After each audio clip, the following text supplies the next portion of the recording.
Here we are. Hello, I'm Nathaniel Smith, and today I'm actually doing a tag. It's been a long time since I've done a tag, and this one comes from Rainbow Skychild, and she did this cool tag on writing in what was it? Writing on there's a particular word. Can't writing implications. Right. Sorry, I'm still tired. It's morning, waking up. Anyways, writing implications tag, and I figured I'd do my own take on that. I guess first I should explain what story of mine I'm writing that I'll be going over the implications of. I have a blog that I've been writing this sort of kind of like it's kind of funny because I'm writing them as flash fictions. Then I collect them together in one unique short story, and then hopefully I can make a whole collection of these into a novel, which is the intention. And I'm posting it in this blog. I'll put a link to it down below. Um, and so that's what I've been doing for quite a while. And what it's about is just a story about these robots trying to survive in a very difficult situation for reasons. Excuse me. And so I figured I just to go over all the implications of the story that I have, where it's going. So I guess I should start with the robots. Since the main story is about robots, the implications of the robots in this world is very simple. Artificial intelligence is completely and utterly outlawed in any sense of the word. If there are any robots that are artificially intelligent, they're supposed to be reprogrammed. If that can't be done, they are meant to be destroyed. So it's completely outlawed against artificial intelligence, and the only reason robots exist is to do cheap manual labor of any of any capacity, like let's say mining, just for the sake of it. I don't know if mining still exists, but I'm just using it as an example.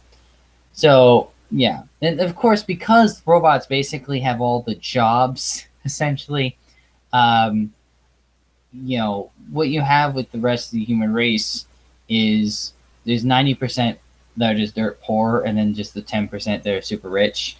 And there's an even greater divide because the rich are basically all off planet, and they generally rule over planet Earth, while everyone else is on Earth, and Earth is basically in ruins because there's no oxygen. The water is mostly filthy, so they have to constantly try and clean the water to drink it. But even then, there's still a chance that it's still dirty, and nobody can go outside unless they're wearing a gas mask. And on top of that, the human race, what's left of it, um, of the poorer class, can't really do anything. What I mean is they can't say anything negative about the government or do anything rebellion wise because of a sort of pact that the government made, the governments of the world essentially made years ago to a certain alien species that's very powerful and to mind reading. Now the aliens don't mind read the people, but what has happened is that due to this treaty, the the government was able to make an agreement to take quite a few of the dead bodies of aliens, and so they were able to study them, find out how in what part of the body does this mind reading happen, and then they tried to implant that into people, government agents essentially, to do all the watching of everyone for them. So if anyone became, a rebel in any way, they can sniff him out and kill him on sight, basically.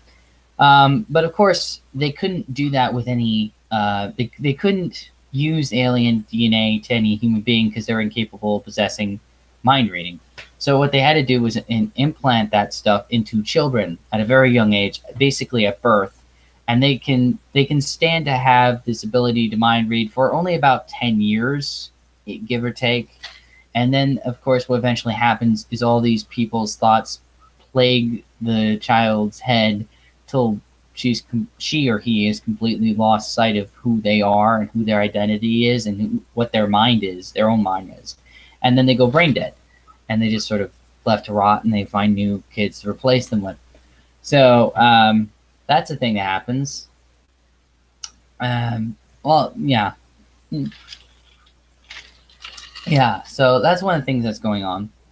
Obviously, one thing I forgot to mention is that the governments are basically, the whole governments of the world are basically run by corporations. There's the occasional dictator here and there, but most of them are democracies basically run by the mega corporations that basically rule to ensure that they can do their imperialism, not of our planet, but of the rest of the galaxy, universe, what have you, that they've been doing. And they only work peacefully with aliens that seem like a threat and are powerful. When there's any like weak aliens that are like more tribal, like how our ancestors were back in the day, they will just extinct them and take over the planet and take the resources that they want without that. So that's another thing that goes on and happens. Let's see what else. See, there's implication that and that. Oh, what they do with the bodies they kill is they sort of take them in these giant. What they have these machines that pick up the bodies and then they crush them as if they're in a dumpster, and then they just spit them out in space in a little wasteland out of the way. So that's nice. Yeah, this story does get pretty dark when you think about it.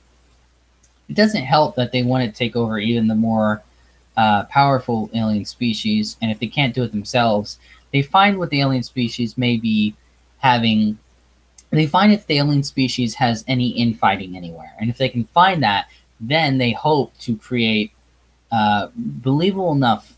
Oh yes, I should mention. I almost forgot. There's something else I should mention before we get into that. As for the military, police, etc., they are basically the people that run them, the people that do the military or police stuff, are kids essentially. There are kids because, well, to put it bluntly, the military, police, so forth are trained through video games. A video game program that mimics as much as possible the actual military, which are drones. Not just any drones, sort of like mechs, sort of, but different in the sense that the human is nowhere near them. They're like super, like way far away. Like they can be millions of miles away and still operate these sorts of mechs. And although the mechs don't seem like a big problem because like, oh, that's kind of cool. Yeah, the thing is, the only people that can have mechs are those that are extremely powerful / rich, and generally the governments. And because of that, anyone that's like, say, want to defend themselves only have to fight with little pea shooters, essentially. And like I said, these mechs are practically indefeatable and are as strong as a tank. And like I said, I haven't said this yet, but the reason why they've become like this is because all our planes became drones and all our tanks became drones and all the military vehicles and so forth became drones and the ships and so on, to the point that eventually even the soldiers and troops became drones. So because of that, nobody really... People are killing other people with these drones, but they don't realize what they're doing. They're so far removed from what they're doing, they don't feel anything about it other than how cool it is with the blood guttings and so forth. It's practically a game to them, even when it's not a game, and they know it's not a game. And this is why I think it's funny, because like, you think police brutality is bad here. Imagine a world where police brutality is run by a bunch of kids playing video games and just do brutal things because it's fun. And they don't even get the implication of what they're doing because they're so far removed, because they're in a screen, in a safe place, miles and miles, thousands of miles even away. Yeah. That's the military and the police. Isn't that nice? Anyways, as I was saying, so that's the drones. And getting back to what I was saying earlier, the new plan for the government is they want to get and take over the richer, more powerful alien planets, but they don't want to do that themselves. So they find the alien planets that are doing infighting, and then they try to enhance that so they're fighting each other and weaken each other off, and so they can take the pickings of them killing each other off. And the way they do it is by pretending to be like they want to create drones that look and mimic, move, sound exactly like a particular alien that's infighting another alien, so that they can set up this alien drone thing to basically do a terrorist attack to frame the one alien species from another, or infighting of same alien species for one reason or another, so they can kill each other off in a pointless war, and then they can wait till both sides have been weakened by the war, and if the war seems to be coming towards a peace, they can keep doing little attacks like this to make sure a peace never comes. So they keep killing each other off until they can finally just take over. Oops, sorry about that. So they can finally take over who's ever left standing, and do what they want with the planet to take their resources. So yeah, a lot of greed, a lot of corruption, a lot of suffering. It's not a very nice world they've set up. I guess it is a dystopia in a way. I didn't intend it to be a dystopia. It's just the way things planned out.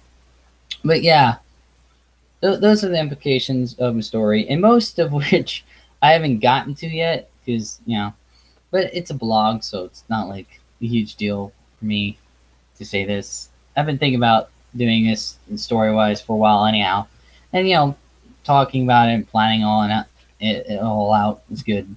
So yeah, that's what I've been doing. I think I covered everything. Yeah, I think I did. Yeah, I'll see you later.